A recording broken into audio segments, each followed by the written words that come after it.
Hey guys, this is Hell Hades. This is a Raid Shadow Legends video. Guys, it's going to be a quick one. We've got Clan v Clan dropping in tomorrow. There are personal rewards involved. So, you know, generally it's a bigger fight. If you're a tier 6 clan like my main here, generally like 400k points is a lot to get. But they're going to do a 10 times event at the same time. And as ever, really, they're dropping in pretty crazy champions. Like, I guess there's so many top tier champions in the game now. It's not hard to drop in another top tier, but it didn't used to be this way. It used to be like once in a blue moon, there would be a champion you actually wanted to like really go after. But yeah, we've got ourselves, I mean, one of the most sought after champions in the game. Certainly one of my most sought after champions for me personally. But it comes at a time when we probably are going to get like a fusion drop or fusion information drop towards the end of this week. Got a new patch coming in. You know, it's just not a great time to pull shards unless you are a Kraken or a whale, or unless you are desperate for those Clan v Clan points. But Theodore the Savant is coming in tomorrow. And this is someone that I will pull whatever shards I've got for, because I really want him on my account. And for my main account, getting someone like this does make a difference. So he's got an AoE A1 decreased speed. All of his stuff is defense based, easy to keep alive. He's really quick. He's got crazy base stats.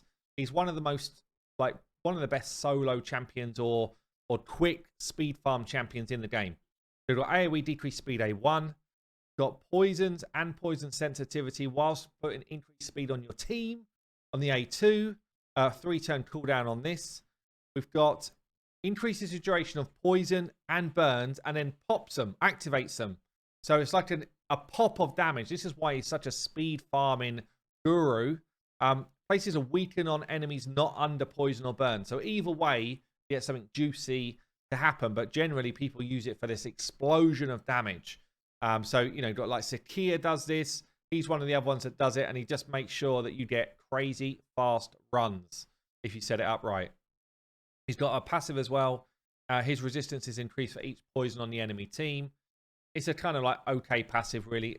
I can't imagine it's used that much. But I guess if he's solo farming stuff or speed farming stuff with a couple of champions, then, you know, every bit of extra resistance generally is pretty useful.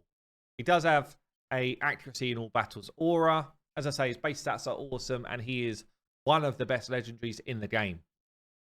We go on to Wednesday then. We've got a Void legendary, Barb to Hanarak. Really awesome champion. Like, really awesome champion. Can be used in Hydra clan boss really effectively. Doom Tower against lots of the bosses and normal clan boss as well. She's really good for faction wars. Like, generally just a top tier champion as well. Again, look at these stats. 106 speed, nearly 1300 defense, lots of HP, very easy to keep alive. All of her damage is based on defense. She can actually hit reasonably hard, not too bad. But what's going on then? So decreased speed A1 also puts heals on your team. She's got a AoE decreased attack and block buffs on her A2, and then does a debuff spread. So if she's the first one to go, she'll put these two on and then spread them elsewhere. Really good for Hydra. If there's already debuffs out there, then she'll just spread 2 random debuffs, which is a little bit, I guess, less effective, but still good. Especially against Hydra, this still is great because she can just pick off her head and then just spread those debuffs around like you wouldn't believe. And then she's got this A3, which gives you 2 juicy buffs, increased defense and increased speed. Got a passive. This is, I guess, where she kind of like lights up. This is where she's got her kind of glory moment. Yeah, so she's removing a debuff at the start of each turn from your team. Yeah, she's just like that. Bam. Those debuffs, they're fading away. She removes 2 instead if there's heals out there. So she pairs really well with someone who's putting more consistent heals out, but she does put out a few herself. So yeah, just a generally like top tier legendary. Obviously she's Void. Who's got the shards right now? I don't know. But she's also got accuracy in all battles. So look, up to you if you're going to pull shards during Clan v Clan. Some people pull shards whenever. So I guess if you're going to pull shards, go for it. Up to you. But do bear in mind, there is going to be a fusion around the corner, and we always need shards for those as well. I've been Hell Hades. I'll catch you later.